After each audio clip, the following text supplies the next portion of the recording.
अभिनव ने फोन रखा और पलटा तो पाया कि चाहत उसके पीछे खड़ी थी। चले? हाँ, नहीं, तुम एक मिनट यही रुको, मुझे थोड़ा काम है, मैं वो निपटा कर आता हूं, अभिनव ने कहा। और इससे पहले कि चाहत कुछ कहती, अभिनव वहां से निकल गया।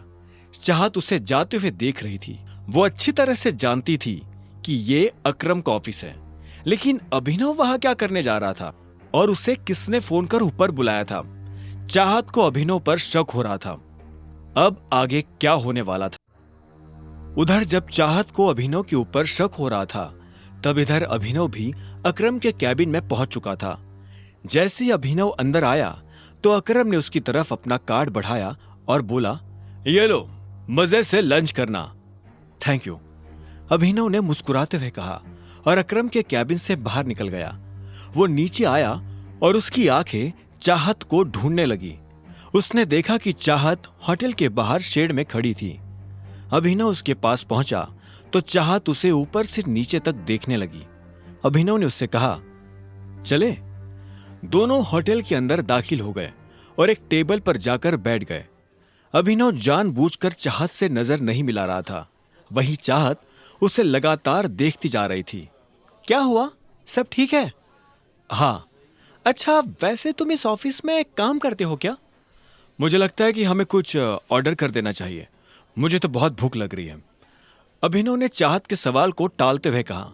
चाहत ने उसे देखा और एक पल के बाद बोली, तुम मुझसे कुछ छुपाने की कोशिश कर रहे हो क्या? क्या? मैं तुमसे क्यों कुछ छुपाने लगा? चाहत इस बात का जवाब देने वाली थी। बात उसकी जुबान पर आ ही गई थी कि इतने में वेटर उन दोनों की बातों के बीच खलल डालने के लिए आ गया। अभिनव और चाहत ने वेटर को ऑर्डर दिया और वेटर वहां से निकल गया, लेकिन चाहत अपना सवाल भूली नहीं थी। उसने बात को घुमाते हुए पूछा, तो तुम क्या करते हो? मैं AK प्राइवेट लिमिटेड में एक छोटी सी नौकरी करता हूं। अच्छा, ये तो अकरम जी की कंपनी है ना? अभिनव ने जवाब में हाँ में सिर हिला दिया। इससे पहले कि चाहत आगे कोई सवाल करती, इतने में एक लड़का चाहत के बगल में आकर खड़ा हुआ और बोला, हेलो गॉर्जियस। चाहत ने पलटकर देखा तो पाया कि एक सुंदर सा लड़का फॉर्मल्स पहनकर उसके पास खड़ा था। जैसे उसकी नजर चाहत से मिली तो उसने कहा, यू आर सो ब्यूटीफुल। मैं आना तो नहीं चाहता था, लेकिन मेरा मन नहीं माना। क्या मैं तुम्हें एक बढ़िया सी ट्रीट ऑफर कर सकता हूं? उस लड़के ने कहा। उसकी आंखों में एक शरारत भरी मुस्कान नजर आ रही थी। चाहत उसकी नीयत समझ चुकी थी और अभिनव को भी यह समझ आ गया था कि वो किस नीयत के साथ यहां खड़ा था। ऐसे में उसने भी लड़के को टालने के लिए गंभीरता से कहा, तुम्हें नजर नहीं आ रहा?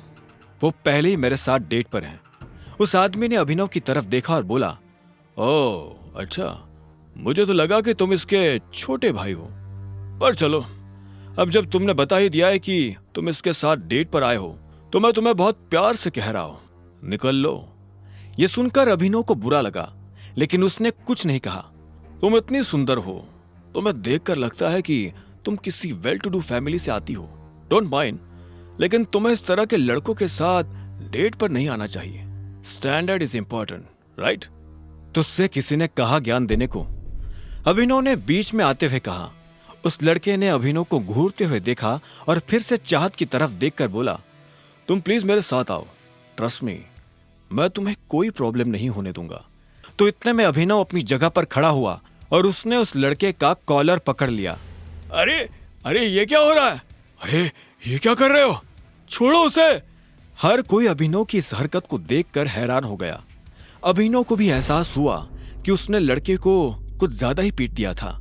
ऐसे में उसने हाफते हुए उसे छोड़ दिया। वो लड़का खड़े रहने लायक भी नहीं बचा था।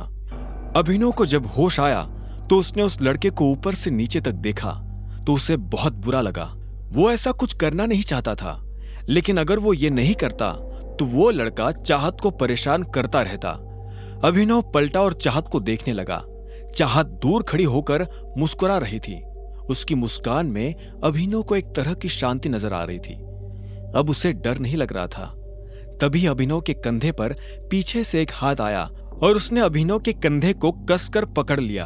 अभिनव ने पलटकर देखा तो पाया कि वही लड़का उसे मारने के लिए खड़ा था, पर इससे पहले कि वो अभिनव पर हाथ उठाता, अभिनव ने उसे कोहनी से झटका दिया और वो नीचे गिर गया। हर कोई अभिनव के फोटो खींच रहे थे, उसकी वीडियो बना रहे थे। अभिनव को ये देख अच्छा नहीं लग रहा था, उसे ये सब अजीब लग रहा था। वो यहाँ से निकल जाना चाहता था, पर इससे पहले कि वो निकल पाता, इतने में पीछे से आवाज आई। क्या हो रहा है यहाँ? ये कोई मछली बाजार नहीं है, एक रेप्यूटेड होटल है।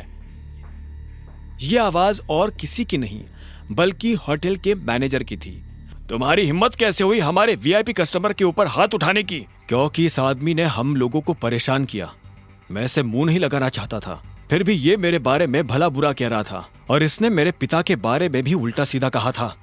बस इतनी सी बात पे तुमने इनके साथ इतना कुछ कर दिया? अभी के अभी माफी मांगो इनसे। आगे की कहानी जानने के लिए देखें अगला एपिसोड सिर्फ पॉकेट एफएम के यूट्यूब चैनल पर, और द रिटर्न ऑफ टाइगर के सारे एपिसोड्स को सुनने के लिए डिस्क्रिप्शन में दी लिंक से डाउनलोड करें पॉकेट एफएम ऐप।